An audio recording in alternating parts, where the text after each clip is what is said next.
जगत जननी मातेश्वरी मां कलेही की पावन पवित्र धार्मिक धरा एवं बाबा कैलाशी की पावन पवित्र भूमि में 7 दिवसीय संगीतमय श्रीमद् भागवत ज्ञान यज्ञ कथा का आयोजन वृंदावन धाम से पधारे पंडित कमल नयन महाराज उन्हीं के द्वारा किया जा रहा है।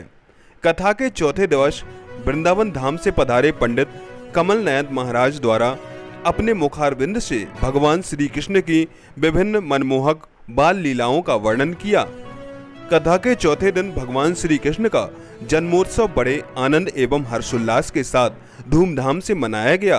कृष्ण के जन्म होते ही एवं भागवताचार्य पंडित कमल नयन महाराज के द्वारा जब बधाई भजन गाया गया तब पूरा पंडाल व धार्मिक परिसर प्रांगण जयघोष के साथ वातावरण गुंजायमान के साथ पूरा कथा स्थल श्री कृष्ण की भक्तिमय भाव विभोर हो उठे। श्री कृष्ण जन्म के प्रसंग शुरू होते ही मौजूद श्रद्धालु भक्तजनों एवं श्रोताओं ने नंद के घर आनंद भयो जय कन्हैया लाल की जयकारों भजनों भक्ति खुशी से झूम उठे। भगवान श्री कृष्ण के कान्हा स्वरूप का दर्शन करने के लिए भक्तों में होड़ लगी रही। भगवान के जन्म खुशी पर ढोल नगाड़े आतिशबाजी फूल वर्षा माखन मिश्री लड्डू मिठाइयाँ टॉफी फल फूल के वितरण के जमकर नृत्य किया गया। वहीं चल रही कलेही धाम में श्रीमद् भागवत कथा के कथावाचक भगवताचार्य पंडित कमल नयन महाराज ने वर्णन करते हुए बताया, कहा कि जीवन में जब श्री भागवत नाम सुनने का अवसर प्राप्त हो उससे विमुख नहीं होना चाहिए।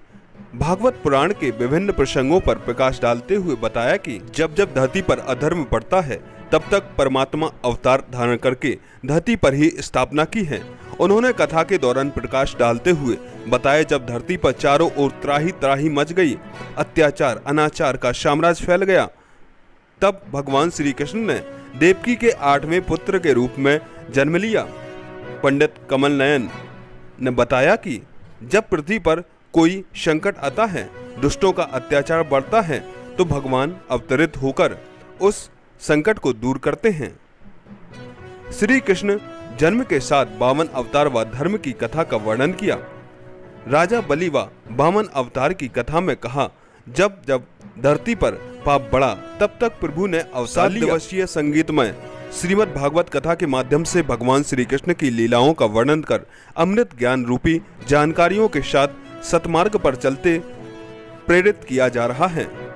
वहीं श्रीमद् भागवत शुभारंभ राष्ट्रीय प्रवक्ता कमल नयन ने वृंदावन धाम के सानिध्य में जगत जननी मातेश्वरी मां कलेही धाम में किया जा रहा है। उन्हीं के द्वारा भागवत कथा में मां स्वरूप एक छोटी कन्या सहित श्रद्धालुओं भक्तों को भगवान की लीलाओं का रसपान करा रहे हैं। बड़ी संख्या में पहुंचकर अमृत ज्ञान लाभ ले रहे हैं।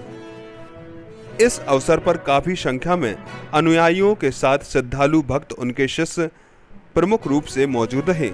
आईएन से न्यूज के लिए पवई से राजन खटीक की रिपोर्ट। पाप कर्म करते करते करते करते उसका बुढ़ापा आ जाए और अगर उसकी मृत्यु हो जाए और मृत्यु होने के बाद वह नंबर 1 का प्रेत हो जाए, उसके नाम से भी अगर भागवत की कथा आप करा देंगे तो उसकी मुक्ति हो जाती है, वह वैकुंठ चला जाता है। और इसका प्रमाण एक श्लोक श्रीमद् भागवत कथा का दे रहा है। क्या कह रहा है कि ये मानवा पाप कृतस्तु सर्वदा सदा दुराचार रता विमार्गिका क्रोधाग्निदग्धा कुटिलाश्च कामिना सप्ताह यज्ञेन करो पुनन्ति ते। महाराज जी, श्रीमद् भागवत में बताया गया है अहंकार क्रोध मनुष्य के लिए क्या शत्रु है क्या?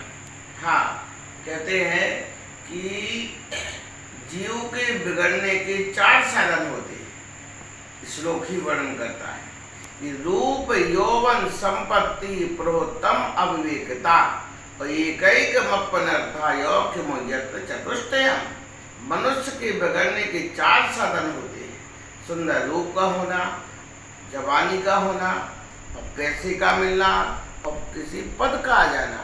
अगर इन 4 चीज़ों में किसी व्यक्ति के पास एक भी है, अगर उसके पास विवेक नहीं है तो वह व्यक्ति नष्ट हो जाता है, वह गिर जाता है, उसका पतन हो जाता है। कल श्रीमद् भागवत कथा का 5वां दिन है। जी जी। किन प्रसंग वर्णन होगा? हाँ, कल श्रीमद् भागवत कथा में भगवान श्री कृष्ण की ब्रज लीलाओं का वर्णन होगा और ब्रज लीला, ब्रज में भगवान श्री कृष्ण ने जितनी बाल लीलाओं को किया उन बाल लीलाओं का वर्णन करते हुए, और लास्ट प्रसंग रहेगा श्री गोवर्धन नाथ की पूजा।